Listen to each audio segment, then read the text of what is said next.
నేటితో సార్వత్రిక ఎన్నికల ప్రచారానికి తెరపడనుంది. ఈవేళ సాయంత్రం 6 గంటలకు మైక్లు మోగబోనున్నాయి. మరో 48 గంటల్లో ఎన్నికల ప్రక్రియ ప్రారంభం కానుంది. 2 తెలుగు రాష్ట్రాల్లో గత 57 రోజులుగా ఎన్నికల ప్రచారం కొనసాగింది. కాగా బీజేపీ అగ్రనేతలు నరేంద్ర మోదీ, అమిత్ షా, జేపీ నడ్డా, రాజ్నాథ్ సింగ్, కాంగ్రెస్ అగ్రనేతలు రాహుల్, ప్రియాంక ఖర్గే తదితరులు విస్తృతంగా ప్రచారం చేశారు.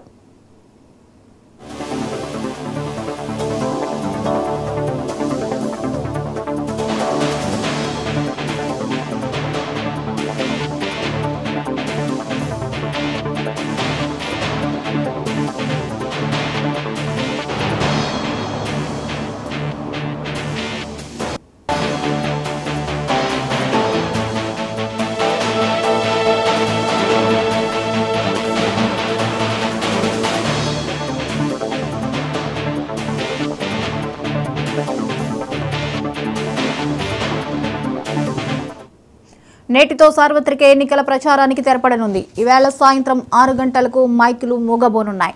మరో 48 గంటల్లో ఎన్నికల ప్రక్రియ ప్రారంభం కానుంది. 2 తెలుగు రాష్ట్రాల్లో గత 57 రోజులుగా ఎన్నికల ప్రచారం కొనసాగింది. కాగా బీజేపీ అగ్రనేతలు నరేంద్ర మోదీ, అమిత్ షా, జేపీ నడ్డా, రాజ్నాథ్ సింగ్, కాంగ్రెస్ అగ్రనేతలు రాహుల్, ప్రియాంక ఖర్గే తదితరులు విస్తృతంగా ప్రచారం చేశారు.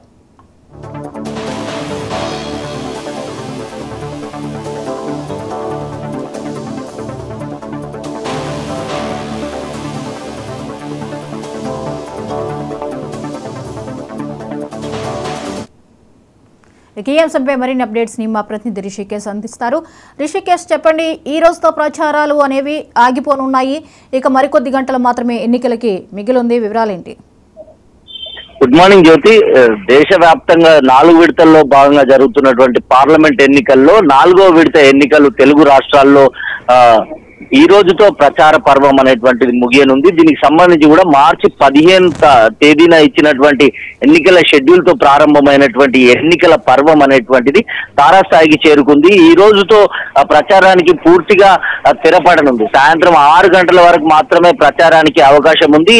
ఆ తర్వాత ఎవరు కూడా ప్రచారం చేయడానికి వీల్లేదంటూ కూడా ఈసీ ఇప్పటికే ప్రకటించినటువంటి నేపథ్యంలో కొన్ని సమస్యాత్మకమైనటువంటి ప్రాంతాలు, నక్సల్ ప్రభావిత ప్రాంతాల్లో సాయంత్రం 4 గంటల వరకు మాత్రమే ప్రచారానికి అవకాశం ఉంది. ఆ తర్వాత సోషల్ మీడియా కావచ్చు, ఎలాంటి ప్రకటనలు కావచ్చు, మీడియా ప్రకారంగా కూడా ఎలాంటి ప్రచారాలు నిర్వహించకూడదు అనేటువంటిది ఈసీ ఇప్పటికీ ఆదేశాలు జారీ చేసింది.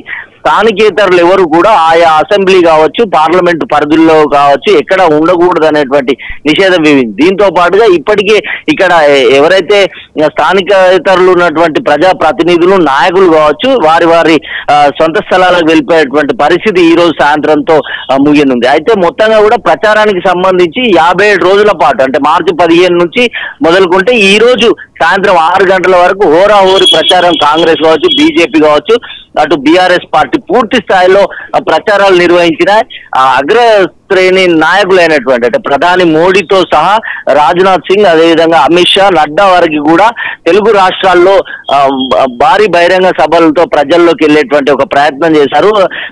బీఆర్ఎస్ కాంగ్రెస్ ల పైన విరుచుకుపడినటువంటి పరిస్థితి. ఈసారి అబ్కీ బార్ 400 పార్ అంటూ కూడా ప్రధాని మోడీ పెద్ద ఎత్తున ప్రజల్లోకి వెళ్ళాడు. మరోవైపు కాంగ్రెస్ బీజేపీ రిజర్వేషన్లు రద్దు చేస్తుందంటూ కూడా రాహుల్, అగ్రనేత రాహుల్ తో పాటుగా మల్లికార్జున్ ఖర్గే, అదేవిధంగా సీఎం రేవంత్ రెడ్డి పెద్ద ఎత్తున రిజర్వేషన్ల దుమారం, గాడిద గుట్టు ప్రచారంతో ప్రజల్లోకి తీవ్రంగా వెళ్లేటువంటి ఒక ప్రయత్నం కాంగ్రెస్ తరఫున జరిగింది. బీఆర్ఎస్ మరొకసారి విచక్షణతో ఆలోచించాలి, తెలంగాణ కోసం పోరాడేది కేవలం బీఆర్ఎస్ పార్టీ అంటూ కూడా కేసీఆర్ బస్సు యాత్ర పేరుతో రోడ్ షోలు ఎక్కువగా, అదేవిధంగా వర్కింగ్ ప్రెసిడెంట్ కేటీఆర్, మాజీ మంత్రి హరీష్ రావుల్ తో స్టార్ క్యాంపెయిన్ తో బీఆర్ఎస్ కూడా ప్రజల్లోకి వెళ్ళింది.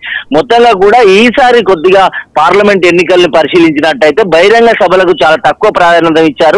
పెద్ద ఎత్తున రోడ్ షోలు, బస్సు యాత్రలు, తర్వాత స్ట్రీట్ కార్నర్ మీటింగ్ తో ప్రజల్లోకి వెళ్ళేటువంటి ఒక ప్రయత్నం పార్లమెంట్ లో జరిగింది. అయితే ఈ రోజు సాయంత్రం 6 గంటలతో ముగియనున్నటువంటి ఈ ప్రచార పర్వం ఆ తర్వాత ఎల్లుండి అంటే మే 13వ తేదీ సోమవారం ఏకంగా పోలింగ్ జరగనుంది.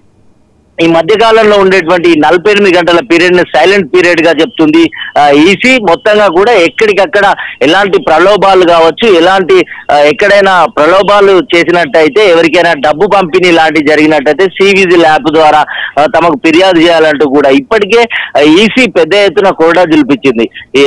ఏకంగా మాజీ ముఖ్యమంత్రి కేసీఆర్ పైన 48 గంటల నిషేధం కూడా విధించింది. ఈ నేపథ్యంలో ఎక్కడికక్కడ పార్టీలు కావచ్చు, నేతలు కావచ్చు చాలా అలర్ట్ గా ఉన్నటువంటి పరిస్థితి అయితే కొనసాగుతా ఉంది.